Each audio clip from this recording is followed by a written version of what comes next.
ইতিহাসের সবচেয়ে কুখ্যাত ঔরঙ্গজেবের শাসনকাল, যিনি আদ্যপ্রান্ত ছিলেন ধর্মান্ধ।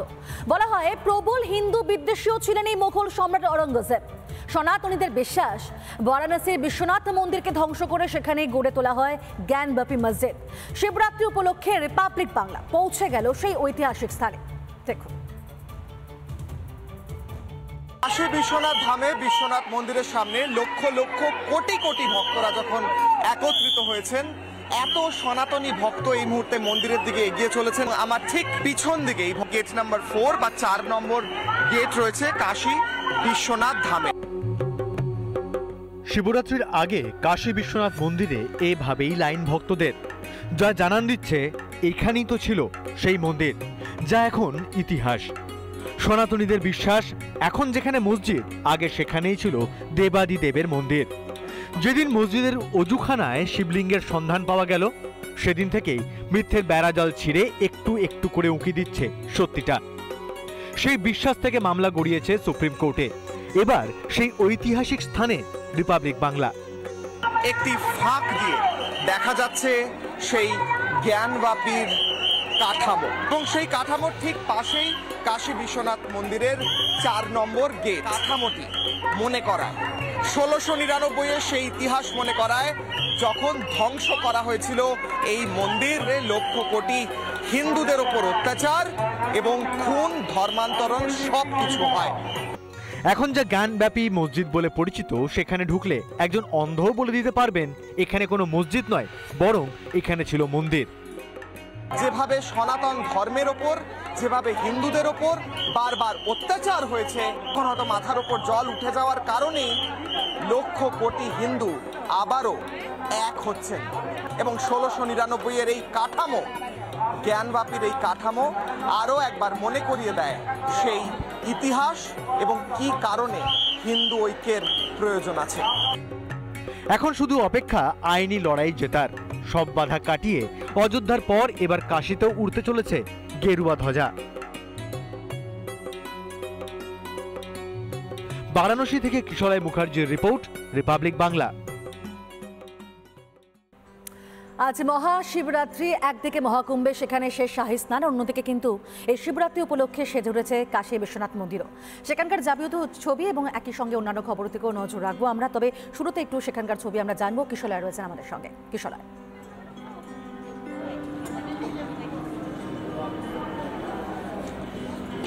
একেবারে পিউ সুপ্রভাত। কাশী বিশ্বনাথ ধাম থেকে, পবিত্র বারাণসী ধাম থেকে আমি কিশলয়, এবং প্রথমেই জানাবো নমো পর্বতপতয়ে হর হর মহাদেব। আমার পেছনের এই যে রাস্তা সরাসরি চলে যাচ্ছে, একদিকে ডান দিকে চলে যাচ্ছে কাল ভৈরব মন্দিরের দিকে, লেখা রয়েছে শ্রী কাল ভৈরব মন্দির, এবং ইতিমধ্যেই ভক্তরা আসতে শুরু করেছেন। আমরা একটু আগেই যখন মহাশিবরাত্রি উপলক্ষে এই ভোরবেলা কি মাহাত্ম্য সেই নিয়ে কয়েকজনের সঙ্গে কথা বলছিলাম, তারা সরাসরি জানাচ্ছিলেন যে আজকের দিন অত্যন্ত গুরুত্বপূর্ণ, অত্যন্ত পবিত্র। তার কারণ হচ্ছে আজকের দিনে বলা হয়ে থাকে মহাদেব তাণ্ডব নৃত্য করেছিলেন, এবং সেই তাণ্ডব নৃত্য করে মহাদেব যখন ক্লান্ত হয়েছেন তখন তার মাথায় জল ঢেলে শান্ত করা হয়েছিল, এমনটি কথিত আছে একদিকে।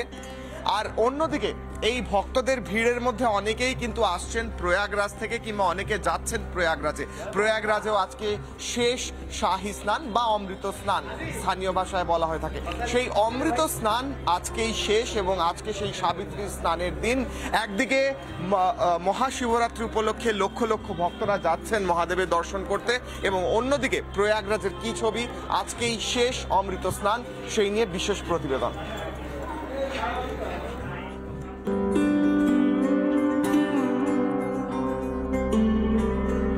13 ফেব্রুয়ারি থেকে প্রয়াগরাজে শুরু হয় মহাকুম্ভ। 144 বছর পর আসে এই যোগ। সনাতন ভারতের আস্থা ও ঐক্যের মিলন ক্ষেত্র হয়ে দাঁড়িয়েছে মহাকুম্ভ। আজ সেই মহাকুম্ভের শেষ অমৃত স্নান। মহাশিবরাত্রির পুণ্যতিথি আজ। মহাশিবরাত্রির পুণ্যতিথি শুরু হচ্ছে 26 ফেব্রুয়ারি সকাল 11টা বেজে 8 মিনিটে। এই তিথি শেষ হচ্ছে 27 ফেব্রুয়ারি সকাল 8টা বেজে 54 মিনিটে। 26 ফেব্রুয়ারি উপবাস পালন এবং একই দিনে মহাকুম্ভ মেলা শেষ হচ্ছে। স্নানের আগে গঙ্গা, যমুনা এবং অদৃশ্য সরস্বতীকে মনে রেখে পুণ্য রূপ দেন পুণ্যার্থীরা। তাঁদের বিশ্বাস, এই স্নানেই পাপ মুক্তির মাধ্যমে মেলে আত্মশুদ্ধি। পৌষ পূর্ণিমা স্নান দিয়ে শুরু হয়েছিল অমৃত স্নান। মহাকুম্ভে পৌঁছে গিয়েছেন একের পর এক সেলিব্রিটি। দেশ থেকে বিদেশ সব পথ মিশেছে প্রয়াগরাজে ত্রিবেণীর ঘাটে। রেকর্ড পুণ্যার্থীর সমাগম শেষ দিনে।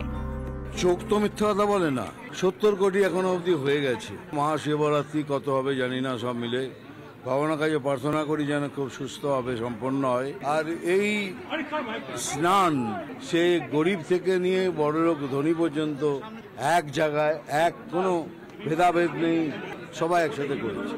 মহাকুম্ভের অমৃত স্নান যেভাবে হয়েছে, 13ই জানুয়ারি পৌষ পূর্ণিমা, 14ই জানুয়ারি মকর সংক্রান্তি স্নান, 19শে জানুয়ারি মৌনী অমাবস্যার পুণ্য স্নান, 3রা ফেব্রুয়ারি বসন্ত পঞ্চমীর অমৃত স্নান, 12ই ফেব্রুয়ারি মাঘী পূর্ণিমা স্নান, 26শে ফেব্রুয়ারি মহাকুম্ভের শেষ দিন মহাশিবরাত্রির মহাস্নান দিয়ে। মহাকুম্ভের শেষ দিন সারা পৃথিবীর সবচেয়ে বড় ধর্মীয় সমাবেশ।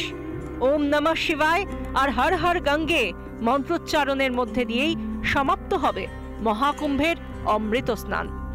রিপাবলিক বাংলা। তো বাংলার রাজনীতিতে কি হচ্ছে? মমতা বন্দ্যোপাধ্যায় আবারও গতকাল মন্তব্য করেন মহাকুম্ভের মাহাত্ম্য নিয়ে। ভালো কিছু মন্তব্য করেন না, তিনি আবারও বলেন মহাকুম্ভের কোনো মাহাত্ম্য বিশেষ নেই, 144 বছরের যে কথা তা নাকি মিথ্যে। এবং আর কি বলেন তিনি, শুনব।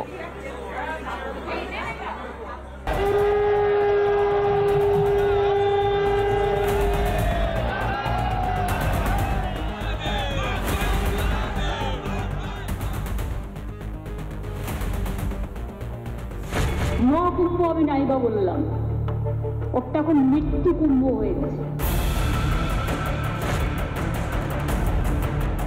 দিন কয়েক আগে মুখ্যমন্ত্রী মমতা বন্দ্যোপাধ্যায়ের এই মন্তব্যে ঢিঢি পড়ে গিয়েছিল গোটা দেশে। মমতার মন্তব্যের প্রতিবাদে পথে নামেন সাধুসন্তরাও। এত কিছুর পরেও শিক্ষা হয়নি। এবার 144 বছর পর মহাকুম্ভ নিয়েও মন্তব্য করে বসলেন মমতা। 144 বছর পরে কুম্ভ হচ্ছে, এটা ঠিক নয়। আমরা যতদূর জানি, পুণ্য স্নান যেটা হয় প্রতিবার গঙ্গাসাগরে হয় বলে আমরা জানি, সংক্রান্তিতে হয় এবং নিয়ম কানুন মেনেই হয়। মুখ্যমন্ত্রী বোধহয় জানেন না 12 বছর পর পর যেটা হয় সেটা পূর্ণ কুম্ভ বলে। 12টি পূর্ণ কুম্ভের পর একটি মহাকুম্ভ হয়। আর জানেন না বলেই হয়তো মহাকুম্ভের আয়োজন ও বিয়ে বাড়ির আয়োজন তার কাছে একই। আমি যদি কোনো বিয়ে বাড়ির ব্যবস্থা করি, আমাকে দেখতে হবে খাবার দাবার দায়িত্বটাও আমাকে একটু এক্সট্রা রাখতে হয়।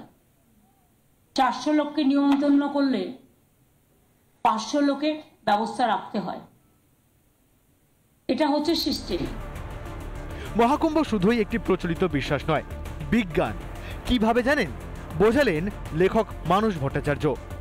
সূর্যকে প্রদক্ষিণ করতে বৃহস্পতির সময় লাগে 12 বছর, আর সে কারণে 12 বছর অন্তর 3 নদীর মিলনস্থল সঙ্গমে 12 বছর করে 12টি সার্কেল, মানে 144 বছর, তখন একটি পূর্ণ মহাকুম্ভ অনুষ্ঠিত হয়। বিজেপি অবশ্য মমতা বন্দ্যোপাধ্যায়ের এই মন্তব্যকে পাত্তা দিচ্ছে না একেবারেই। এ কি বললো জানি না, তবে এটুকু বলতে পারি যে সনাতনী ধর্মের কি পাওয়ার সেটা বুঝিয়ে দিল।